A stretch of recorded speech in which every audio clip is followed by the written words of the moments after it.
ఉదయం నుంచి ఆయన ఇంటి వద్ద హై డ్రామా నెలకొంది. ఉదయం 5 గంటలకే జోగి రమేష్ ఇంటికి సిట్ అధికారులు వెళ్లారు. ఎన్టీఆర్ జిల్లా ఇబ్రహీంపట్నంలోని జోగి రమేష్ ఇంటి వద్ద ఉదయం నుంచి హై డ్రామా నెలకొంది. తొలుత జోగి రమేష్ అనుచరుడు ఆరేపల్లి రామును కూడా అరెస్ట్ చేశారు. నకిలీ మద్యం కేసులో రాము ప్రమేయంపై ఆరోపణలు వచ్చాయి. నకిలీ మద్యం కేసులో జోగి రమేష్ పై ఆరోపణలు ఉన్నాయి.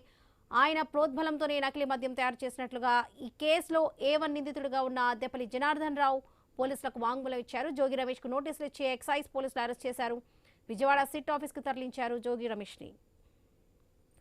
రైట్, ఇదే విషయానికి సంబంధించి పూర్తి అప్డేట్స్ మా ప్రతినిధి హరీష్ అందిస్తారు. హరీష్, కల్తీ మద్యం తయారీ ప్రమేయం ఉన్నట్లుగా ఆరోపణలు ఎదుర్కొంటున్నారు జోగి రమేష్. ఈ నేపథ్యంలో ఆయనని ఇవాళ ఉదయం అరెస్ట్ చేసి తీసుకెళ్లినటువంటి సిచ్యువేషన్ కనిపిస్తుంది. ప్రస్తుతం దీనికి సంబంధించిన అప్డేట్స్ ఏంటి?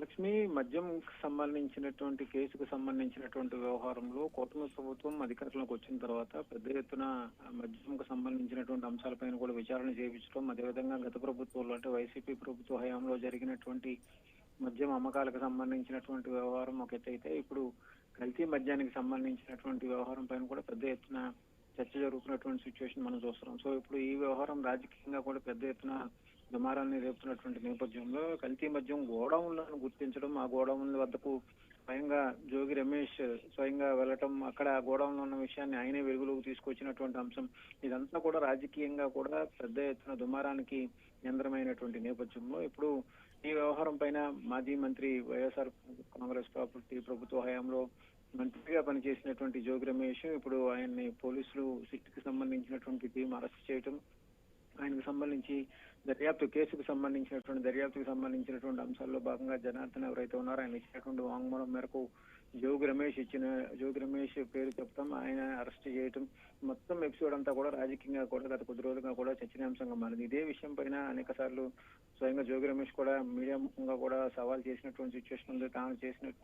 తాను మద్యానికి సంబంధించి ఎటువంటి ప్రమేయం లేకపోయినా కానీ తనను ఇరికించేటువంటి ప్రయత్నం చేస్తున్నారు కాబట్టి ఇందులో కనీసం మినిమం ఆధారం లేకుండా తనపైన వస్తున్నటువంటి అభియోగాలకు సంబంధించినటువంటి అంశాలపైన కూడా ఇప్పటికే ఆయన కూటమి ప్రభుత్వానికి కూడా సవాల్ చేశారు. అయితే ఈ అంశంపైన సిట్ టీం విచారణలో భాగంగా జోగి రమేష్ ని అరెస్ట్ చేసిన తర్వాత ఇప్పుడు కూటమికి సంబంధించినటువంటి ప్రభుత్వం స్టెప్ ఎలా ఉండబోతుంది, సిట్కి సంబంధించినటువంటి విచారణలో ఎలాంటి వ్యవహారాలు, ఎలాంటి విషయాలు వెలుగులోకి వస్తాయి, అదేవిధంగా జోగి రమేష్ ని విచారించిన తర్వాత అరెస్ట్ చేసేటువంటి అంశాలు, వీటన్నిటికీ కూడా చర్చనీయాంశంగా మారింది. ఎందుకంటే గతంలో అంటే వైఎస్ఆర్ కాంగ్రెస్ పార్టీ ప్రభుత్వ హయాంలో అప్పుడు ముఖ్యమంత్రిగా జగన్ ఉన్నప్పుడు జోగి రమేష్ మంత్రి కాకముందు స్వయంగా అప్పటి ప్రతిపక్ష నేతగా ఉన్నటువంటి చంద్రబాబు నాయుడు ఇంటి పైకి వెళ్ళి దాడికి చేసేటువంటి ప్రయత్నం చేశారు అనేటువంటి ఒక ఆరోపణ కావచ్చు, ఒక విమర్శలు కావచ్చు ఉన్నటువంటి నేపథ్యంలో దానికి కౌంటర్ గా ఇప్పుడు కూటమి ప్రభుత్వం అధికారంలోకి వచ్చింది కాబట్టి ఇప్పుడు జోగి రమేష్ ని ఇరకాటంలో పెట్టాలి, ఇబ్బంది పెట్టాలి, అరెస్ట్ చేయాలి, వేధింపులకు గురి చేయాలి అనేటువంటి ప్రయత్నం చేస్తుందంటూ కూడా వైఎస్ఆర్ కాంగ్రెస్ పార్టీకి సంబంధించినటువంటి నాయకత్వం ఇప్పటికే ఆరోపణలు చేస్తున్నటువంటి సిచ్యువేషన్ ఉంది. ఎందుకంటే రాజకీయంగా కూడా ఉన్నటువంటి పరిణామాలన్నీ కూడా కేసుకు సంబంధించినటువంటి వ్యవహారంలో ఎటువంటి ప్రమేయం లేనటువంటి వ్యక్తిని కేవలం రాజకీయ కక్షలో భాగంగా, రాజకీయ కుట్రలో భాగంగా మాత్రమే అరెస్ట్ చేస్తున్నారంటూ ఇప్పటికే జోగి రమేష్ కూడా తన వైఖరిని స్పష్టం చేశారు. అదేవిధంగా దీనిపైన వైఎస్ఆర్ కాంగ్రెస్ పార్టీకి సంబంధించినటువంటి నాయకత్వం కూడా తీవ్ర స్థాయిలో అభ్యంతరం వ్యక్తం చేసింది. అయితే ఇప్పుడు ఈ అంశానికి సంబంధించి రాబోయేటువంటి రోజుల్లో మద్యంకు సంబంధించినటువంటి డంప్స్ స్వయంగా బయటపడటం, ఆ డంప్స్ కు సంబంధించినటువంటి వ్యవహారంలో నిర్వాహకులు ఎవరైతే ఉన్నారో వాళ్ళందరూ కూడా వాళ్ళ ప్రమేయానికి సంబంధించినటువంటి అంశం అంతా కూడా ఒకెత్తైతే కనుక అందులో మద్యం డంప్స్ కు సంబంధించి ఎక్కడైతే తయారీకి సంబంధించి కల్తీ మద్యానికి సంబంధించి డంప్స్ ఎక్కడైతే బయటపడినాయో అక్కడక్కడ ఉన్నటువంటి విచారణకు సంబంధించినటువంటి అంశాల్లో భాగంగా జరుగుతున్నటువంటి పరిణామాలన్నిటికి సంబంధించినటువంటి వ్యవహారంలో ఈ కేసు దర్యాప్తు అనేది కూడా రాజకీయంగా అదేవిధంగా సాధారణ ప్రజానీకంలో కూడా ఆసక్తికరంగా మారినటువంటి సిచ్యువేషన్ కనిపిస్తుంది. ఎందుకంటే మద్యం అమ్మకాలకు సంబంధించి గత ప్రభుత్వంలో జరిగినటువంటి అక్రమాలకు సంబంధించినటువంటి అంశం, గత ప్రభుత్వం వైసీపీ ప్రభుత్వ హయాంలో కనీసం డిజిటల్ పేమెంట్స్ లేకుండా నేరుగా క్యాష్ ట్రాన్సాక్షన్ ద్వారానే మద్యం అమ్మకాలు చేయటం, దాని ఆదాయం ద్వారా వేల కోట్ల రూపాయలు ఆదాయం ప్రభుత్వ ఖజానాకి రాకుండా పక్కా దారి పట్టింది. ప్రైవేట్ వ్యక్తులు జోబుల్లోకి వెళ్ళినటువంటి సిచ్యువేషన్ ఉంది కాబట్టి దీనిపైన ప్రభుత్వ ఖజానా పైన ప్రభావం చూపించింది కాబట్టి దీనికి సంబంధించినటువంటి వ్యవహారం సీరియస్ గా పరిగణన తీసుకోవాలని చెప్పి ఇప్పటికే సిట్టికి సంబంధించినటువంటి టీం న్యాయస్థానంలో కూడా తన వాదన వినిపిస్తూ వస్తున్నటువంటి సిచ్యువేషన్. సో ఇప్పుడు దీనికి కొనసాగింపుగా కావచ్చు, ఇతరత్ర ఉన్నటువంటి రాజకీయాలకు సంబంధించినటువంటి అంశంగా కూడా రాజకీయ వర్గాలు కూడా చర్చనీయాంశంగా మారినటువంటి పరిస్థితి మనకు కనిపిస్తుంది. ఇప్పుడు కల్తీ మద్యానికి సంబంధించినటువంటి డంప్స్ బయటపడటం, అందులో ఆ వ్యవహారంలో జోగి రమేష్ ని అరెస్ట్ చేయడం, ఈ అంశానికి సంబంధించినటువంటి వ్యవహారాలన్నీ కూడా చర్చనీయాంశంగా మారింది. ఇప్పుడు జోగి రమేష్ విచారణ తర్వాత పరిణామాలు ఎలా ఉంటాయి, ఆయన అరెస్ట్ చేస్తున్నటువంటి నేపథ్యంలో వైఎస్ఆర్ కాంగ్రెస్ పార్టీకి సంబంధించినటువంటి నాయకత్వం ఏ విధంగా స్పందిస్తుంది, మినిమం ఆధారాలు, కనీసం ఆధారం లేకుండా కనీసం జోగి రమేష్ కి సంబంధించినటువంటి కుటుంబ సభ్యులు కావచ్చు, ఆయన కావచ్చు, నేరుగా ఎక్కడ కూడా మద్యంకు సంబంధించినటువంటి అమ్మకాలకు సంబంధించినటువంటి వ్యవహారంలో కూడా ప్రమేయం లేదు అనేటువంటి ఒక వాదన వినిపిస్తున్నటువంటి నేపథ్యంలో ఇప్పుడు సిట్ అధికారుల దగ్గర ఉన్నటువంటి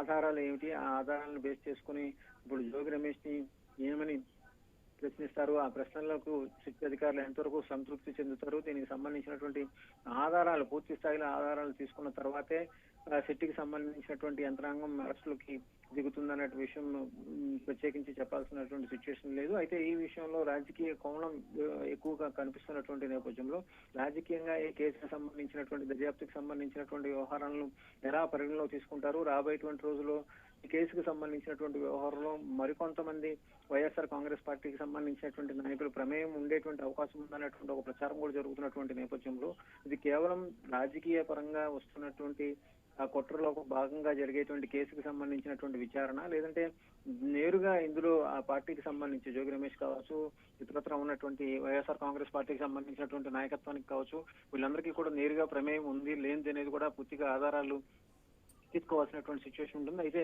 సిట్టికి సంబంధించినటువంటి యంత్రాంగం ఈ రోజు తెల్లవారుజామున ఇచ్చి చేసినటువంటి హైడ్రామాలో జోగి రమేష్ ని అరెస్ట్ చేసి ఆయన ఇంటి దగ్గర నుంచి తీసుకెళ్లడం, సిట్టి విచారణకు సంబంధించినటువంటి అంశాలు ఈ రోజంతా కూడా ఆదివారం కావడం, సెలవు రోజు కావడంతో ఈ రోజంతా కూడా ఆయన విచారించేటువంటి అవకాశం ఉంది. లేదంటే రాత్రికి పొద్దుపోయిన తర్వాత న్యాయమూర్తి ముందు ప్రవేశపెట్టేటువంటి అవకాశం కనిపిస్తుంది. ఎందుకంటే కేసుకు సంబంధించినటువంటి వ్యవహారంలో విచారణలో భాగంగా నోటీసులు ఇచ్చి, ఇంటికి నోటీసులు అంటించి, ఆయన కుటుంబ సభ్యులకు కూడా సమాచారం ఇచ్చి స్వయంగా పోలీసులు జోగి రమేష్ ఇంటికి వెళ్లి ఆయన్ని తీసుకొచ్చి పోలీసు వ్యాన్ ఎక్కించి తీసుకెళ్లినటువంటి సిచ్యువేషన్. ఇప్పుడు ఈ మొత్తం ఎపిసోడ్ కి సంబంధించినటువంటి వ్యవహారంలో రాబోయేటువంటి రోజుల్లో కేసుకు సంబంధించినటువంటి దర్యాప్తు ఎలా ముందుకు వెళుతుంది, అందులో ఆధారాలు ఎలా ఉంటాయి, ఆధారాలు సేకరించేటువంటి క్రమంలో సిట్ అధికారులకు పై వస్తున్నటువంటి ఒత్తిడి ఎలా ఉండబోతుంది, అదేవిధంగా రెండో వైపు చూసుకుంటే కనుక రాజకీయంగా కూడా ఈ వ్యవహారం పెద్ద ఎత్తున దుమారం చేస్తున్నటువంటి నేపథ్యంలో కేవలం మంత్రి పదవి కోసమే ఆ రోజున, అంటే వైసీపీ ప్రభుత్వ హయాంలో కేవలం మంత్రి పదవి కోసం జగన్ వద్ద మెప్పు పొందాలనేటువంటి ఒక ఆలోచనలో భాగంగానే జోగి రమేష్ తన అనుచరులను వెంట పెట్టుకుని ఉండవల్లి కరకట్ట వెంట ఉన్నటువంటి అప్పటి ప్రతిపక్ష నేత చంద్రబాబు నాయుడు ఇంటికి మీద దాడికి వెళ్లి కూడా సంచలనంగా మారినటువంటి సిచ్యువేషన్. సో ఇప్పుడు అప్పుడే కూటమికి సంబంధించినటువంటి నాయకత్వం కూడా స్పష్టం చేసిన అధికారంలోకి వచ్చిన తర్వాత అక్రమంగా జరిగినటువంటి వ్యవహారాలన్నింటినీ కూడా వెలుగులోకి తీసుకొస్తామని కూడా స్పష్టం చేశారు. ఇప్పుడు అధికారంలోకి వచ్చిన తర్వాత ఈ కేసుకు సంబంధించి మద్యం కేసుకు సంబంధించినటువంటి వ్యవహారం కావచ్చు, అదేవిధంగా అక్రమ మద్యం కేసుకు సంబంధించినటువంటి వ్యవహారాలు కావచ్చు, ఇటు రాజకీయంగా చూసుకుంటే కనుక చంద్రబాబు ఇంటిపై అప్పుడు చేసినటువంటి దాడికి సంబంధించి, హంగామాకు సంబంధించినటువంటి వ్యవహారం కావచ్చు, ఈ మొత్తం అన్నిటికీ కూడా కూటమి ప్రభుత్వం ఎవరైతే తప్పు చేశారో, ఎవరైతే ఈ మద్యంకి సంబంధించినటువంటి వ్యవహారంలో ప్రమేయం ఉందనేటువంటి ఒక ఆరోపణలు ఎదుర్కొంటున్నారో వాళ్ళందరినీ కూడా కూటమి ప్రభుత్వం దోషులుగా నిలబెట్టేటువంటి ప్రయత్నం చేస్తుంది. దానికి సంబంధించి ఆధారాలు ఎలా ఉండబోతున్నాయి, ఆధారాలు సేకరించేటువంటి క్రమంలో ఇది కేవలం రాజకీయంగా మాత్రమే పరిమితం అవుతుందా, లేదంటే నేరుగా కేసుకు సంబంధించినటువంటి వ్యవహారం ఆధారాల ద్వారా కోర్టులో ప్రవేశపెట్టి కోర్టు ముందు ఉంచి నిందితులకు శిక్ష పడే విధంగా ఉంటుందా లేదా అన్నది కూడా ఆసక్తికరంగా మారింది. మొత్తం మీద అటు రాజకీయంగా, ఇటు మద్యంకు సంబంధించినటువంటి కేసుకు సంబంధించినటువంటి వ్యవహారంలో కూడా ఈ అరెస్టుకు సంబంధించినటువంటి పరిణామం కూడా సంచలనంగా మారినటువంటి సిచ్యువేషన్ అయితే మనకి కనిపిస్తోంది. Varalakshmi. Right. Harish, thank you.